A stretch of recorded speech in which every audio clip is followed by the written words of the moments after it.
صدقہ فطر یہ بڑی اہم چیز ہے، لوگ بڑے سوال کرتے ہیں اس کے تعلق سے۔ صدقہ فطر کا مقصد کیا ہے پہلے بتا دوں۔ صدقہ فطر کا مقصد یہ ہے کہ جو لرزشیں، کوتاہیاں، کمزوریاں روزے میں ہو جاتی ہے، یہ صدقہ فطر دینے سے یہ کمزوریوں اور کوتاہیوں کا اللہ رب العزت دور کر دیتا ہے، معاف کر دیتا ہے۔ گویا ایک قسم کا یہ ہماری کوتاہیوں کا کفارہ ہے صدقہ فطر، اور صدقہ فطر کی وجہ سے اس عید کو عید الفطر کہا جاتا ہے۔ تو اس کا مقصد کیا ہے؟ ہماری غلطیاں اور کوتاہیوں کو دور کیا جائے۔ دوسرا، اس کا فائدہ کیا ہے؟ اس کا فائدہ یہ کہ سماج میں عید کے دن کوئی بھوکا نہ رہے، یہ بھی اس کا ایک مقصد اور اس کا ایک فائدہ ہے کہ عید کے دن کوئی شخص جو ہے عید کے دن بھوکا نہ رہے، یہ اس کا ایک مقصد ہے۔ اسی لیے کوشش کرے کہ آپ جو ہے اپنا صدقہ فطر عید سے ایک دو دن پہلے ہی نکالے، زیادہ دن پہلے نہ نکالے۔ سے بہت سے لوگ ایک رمضان کو ہی دے دیتے، وہ صدقہ فطر نہیں ہوا۔ ٹھیک ہے، نبی اکرم صلی اللہ علیہ وسلم عید کا چاند دیکھنے کے بعد دیتے تھے صدقہ فطر۔ اس سے فائدہ کیا ہوتا تھا کہ یہ بات طے ہو جاتی تھی کہ کل کوئی عید کے دن بھوکا نہیں رہے گا اور بھیک نہیں مانگے گا۔ لیکن آپ اگر ایک رمضان کو دے دیں گے تو پھر وہ 30 رمضان کو بھیک مانگتے گھومتے ملیں گے آپ کو، اس لیے کہ عید کے لیے کچھ نہیں کھا لیا اس نے۔ صدقہ فطر ایک تو کفارہ ہے روزوں کا، خطاؤں کا، دوسرا اس کا فائدہ یہ اس دن عید کے دن کوئی بھوکا نہ رہے، ہر خاندان ہر فیملی کھانا کھائے۔ عبداللہ ابن عمر کے تعلق سے آتا ہے کہ آپ 2 دن پہلے دیتے تھے، 28 روزے 29 کو دیتے، تو یہ آپ کر سکتے ہیں 28 29 30 یا عید سے پہلے۔ لیکن عید کی نماز سے پہلے عید الفطر کا فطرہ دینا ضروری اور شرط ہے۔ جس نے رسول اللہ فرماتے عید الفطر کا فطرہ اگر عید سے پہلے دیا تو اس نے فطرہ دیا، جس نے عید کے بعد دیا تو اس کا صدقہ ہوا، فطرہ گیا، اس کا فطرے کا ثواب اسے نہیں ملے گا۔ تو یہ بات یاد رکھیں، عید کی نماز میکس ہے، میکسیمم لمٹ ہے اس کی، اور شروع میں آپ جو 28 تاریخ سے دیں، 28 دیں، 29 دیں، 30 دیں، اور چاند دیکھنے کے بعد نماز سے پہلے تک دیتے رہے تاکہ اس روز کوئی بھوکا نہ رہے۔ عید الفطر کا فطرہ یاد رکھیے وہی کھانا ہوگا، وہی غذائیت ہوں گی جو ہم جو ہے استعمال کرتے ہیں۔ اس کی تعداد ہر فرد ایک انسان کی طرف سے 2.5 کلو آپ دیں گے، 2.5 کلو اناج۔ لیکن یاد رکھیے فطرے کا اناج وہ اناج نہیں ہوگا جو اسپیشل اناج آتا ہے نا، ہوتا ہے دکانوں پہ رہتا فطرے کا گیہوں اور سادہ گیہوں۔ سادہ گیہوں بہت اچھا رہتا ہے اور مہنگا بھی رہتا، فطرے کا گیہوں ناقص، کیڑلا، سڑا ہوا۔ حالانکہ جن کو دیا جا رہا وہ پہلے ہی پریشان ہے اپنی غربت سے، اور ان کو اور آپ ناقص کھانا اٹھا کے دے رہے لے جا کر، شرم کی بات ہے۔ جو پہلے ہی پریشان ہیں بیچارے لوگ وہ ہو رہے۔ بلکہ عید الفطر کا فطرہ وہی دیجئے جو آپ کھاتے ہیں، اور عید الفطر کا فطرہ صرف گیہوں کے شکل میں دینا ضروری نہیں ہے، ٹھیک ہے۔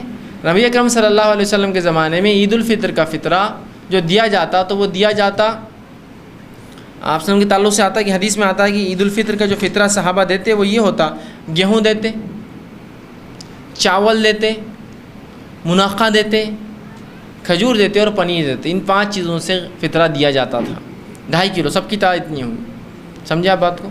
یہ 5 اس زمانے میں غذائیت تھی۔ عربوں کے لیے کھجور غذائیت ہے، کھجور اور دودھ پورا کھا سکتے ہیں، گیہوں بھی غذائیت ہے، چاول غذائیت ہے، ٹھیک ہے۔ تو یہ پنیر بھی غذائیت، تو کھانے کے طور پہ پنیر کھاتے تھے۔ پنیر اور کھجور ایک پنیر یا اور گھی ایک بہت ان کی ایک پسندیدہ غذا تھی۔ تو یہ تمام غذائیت وہ جو ہے فطرے میں دیتے ہیں۔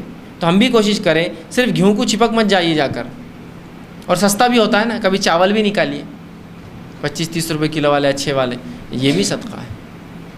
اور اس کو حقارت سے مت دیجیے، بلکہ تحفتاً لوگوں کو دیجیے، پیک کر کے دیجیے، اچھے سے دیجیے، تاکہ سامنے والے کو لگے نا کہ یہ جو آپ نے بھیک کی شکل میں دیا، بلکہ آپ اس کو کچھ دے رہے ہیں، تحفہ ہے ایک قسم کا۔ وہ ہمارے لیے دینا تو ضروری ہے جس کا مال ہے، لیکن جس کو دیا جا رہا کوئی حقیر چیز نہیں دی جا رہی، وہ اس کا حق ہے، اس کا رائٹ ہے، وہ سمجھ رہے، آپ کو احسان نہیں کر رہے اس پر دے کر۔ وہ تو احسان الٹا بولیے وہ کر رہا ہے، نہ لینے والا رہا فطرہ تو کہاں دیں گے لے جا کر، ایکسپورٹ کرنا پڑے گا اس کو، جو ہے دوسرے ملکوں میں بھیجنا پڑے گا اٹھا اٹھا کر، ہے نا، کرنا پڑے گا۔ ایسا ہوتا ہے نا، بہت سے ممالک جہاں فطر لینے والے کوئی نہیں ہے، پوچھیے کتنی تکلیف ہوتی ہے، رسید پھاڑو، پھر وہ جاتی ہے، پھر اس سے خریدتے ہو، دوسرے ملکوں میں بانٹتے۔ یہ سہولت ہے کہ آپ دے سکتے ہیں تو دیجیے، ٹھیک، اس کو اناج کی شکل میں دیجیے، پھر چاہے وہ گیہوں ہو یا جواری ہو، ٹھیک ہے، جواری آج کل مہنگی گیہوں سے، آپ وہ دیجیے، آپ چاول دیجیے، منقع ہے، کھجور ہے، پنیر ہے، یہ سب آپ جو ہے دے سکتے ہیں، ٹھیک۔ تو کوشش کریں اچھا آپ مال خریدے، وہ مال خریدے جو آپ کھاتے ہیں، یا کبھی کبھار یہ بھی آپ سوچیں کہ وہ مال دے جو آپ نہیں بھی کھاتے ہو، اس لیے کہ جس کو دیا جا رہا ہے وہ واقعی میں مستحق ہے۔ ہمارا ایک مزاج عجیب ہے، ہم مسلمانوں کا ایک مزاج ہو چکا ہے، وہ یہ ہے اللہ نے جس کو دیا اس کو کھلانے پہ تلے ہے، جس کو نہیں ہے اس کو کھلاتے نہیں ہیں۔ میری دعوت کے اندر ایک منسٹر آ گیا، وہ پہلے ہی پریشان ہے، اس کو گوشت ڈاکٹر نے منع کر دیا، اس کو یہ منع ہے، اس کو وہ منع ہے، اس کو یہ منع ہے، اس کو یہ روٹی منع ہے، اس کو وہ چاول منع ہے، اس کو سب منع ہے بیچارے کو۔ مختصر وہ آتا ہے ایک نوالا ڈبا کھاتا ہے، اس کے لیے پوری دنیا جہاں کی نلیاں اور بوٹیاں اور اس کے لیے اچھی روٹیاں اور اس کے لیے سب کچھ ہے، اور وہ بس نہیں بھائی میرے پاس ہو گیا، نہیں بھائی نہیں کر، جبکہ وہ کھاتا پیتے گھر سے ہے، سب کچھ ہے۔ میں ان کی برائی بیان نہیں کر، اللہ نے اس کو دے رکھا ہے نعمتیں۔ ایک مالدار انسان اس کو دے رہا ہے، اللہ نے دے رکھا اس کو نعمتیں۔ جس کو نہیں ہیں وہ آ کر بیٹھا ہے تو اس کو ادھر بٹھا دو، اس کو لیٹ کرو، اس کو بعد میں بولنا، اور اس کے کیا ہے کچھ بھی نہیں دیکھ رہے۔ کوشش کیجیے کہ اس کو آپ دیجیے جو نہیں کھاتا ہے، اپنی دعوت میں آ کر کھا لیں گا، اس بہانے اللہ اجر دیں گا۔ جو کھا رہا ہے اس کو کھلا کے کیا فائدہ ہے آپ کا؟ پھر سے میں نہیں کہہ رہا ہوں ان کی عزت مت کیجیے، جو گھر پہ کھاتے ہیں اپنے، ان کو بھی توقیر عزت کیجیے، لیکن زیادہ مستحق وہ ہے جو واقعی میں نہیں کھاتے، اس دعوت کی شکل میں وہ اچھی نعمتیں کھائے آپ کے پاس کی، کرنا چاہیے کوشش۔ تو اس کو اچھے سے دیجیے، تحفتاً دیجیے، اس کو رسپیکٹفلی دیجیے، کوئی بری چیز آپ نہیں دے رہے ہیں، وہ احسان کر رہا ہے آپ سے لے کر، ٹھیک ہے۔ تو بہرحال یہ چیزیں آپ جو دے سکتے ہیں، کوشش کریں کہ 2.5 کلو ہر فرد کی طرف سے۔ اور سوال لوگ یہ کرتے ہیں کہ صدقہ فطر کون دے؟ جو زکوٰۃ دیتے وہ دے؟ نہیں، صدقہ فطر ہر وہ شخص دے جو دے سکتا ہے۔ سمجھ گئے بات؟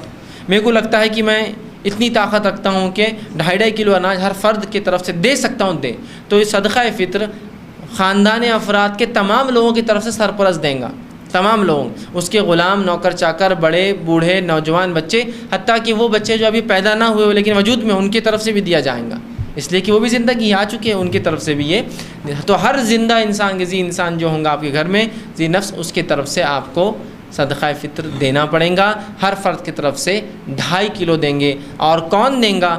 ہر وہ شخص جو دینے کی طاقت رکھتا وہ دیں گا۔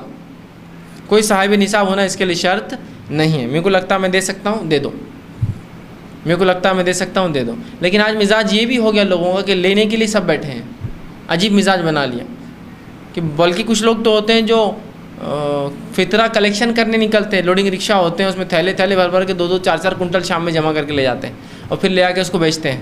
کیسی عجیب بری بات ہے یہ۔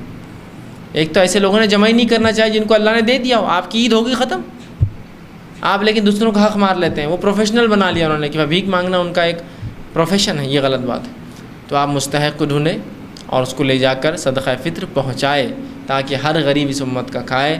یہ ایک افسوسناک حالت ہے کہ اتنا ہونے کے باوجود بھی اس امت کے ہزاروں ہزار لوگ آپ دیکھیں گے عید کے دن مانگتے گھومتے ہیں، اور یہ ان کا سوال ہے گھر پہ کپڑے نہیں آئے، کھانے کو نہیں۔ کتنی عجیب بات ہے، مطلب فطرہ ہم برابر نہیں دے رہے ہیں، یا دے تو رہے تو ان کو نہیں دے رہے جو اس کے حقدار ہے۔ کوشش کیجیے مستحقین تک ڈھونڈ کر ان بستیوں کو، ان لوگوں کو، ان گھروں کو شناخت کر کے رکھے اور لے جا کر ان تک فطرے کا گیہوں، چاول، منقع، پنیر، کھجور یا غذائیت میں اور بھی جو قیمتی غذائیت ہو سکتی ہے وہ ضرور پہنچائے تاکہ وہ لوگ بھی عید کے دن کھائے اور بھوکے نہ رہیں۔ 2.5 کلو ہر فرد کی طرف سے، ٹھیک ہے؟ 2.5 کلو، اس سے زیادہ دینا چاہے تو کوئی حرج نہیں ہے، ٹھیک ہے؟ یہ نہیں کہ 2.5 بولے تو نہیں، وہ 2.5 بولے تو بالکل سونے کے ایسا تول کے آپ 2.5 کلو لائیں گے، نہیں، یہ تو کم از کم ہے۔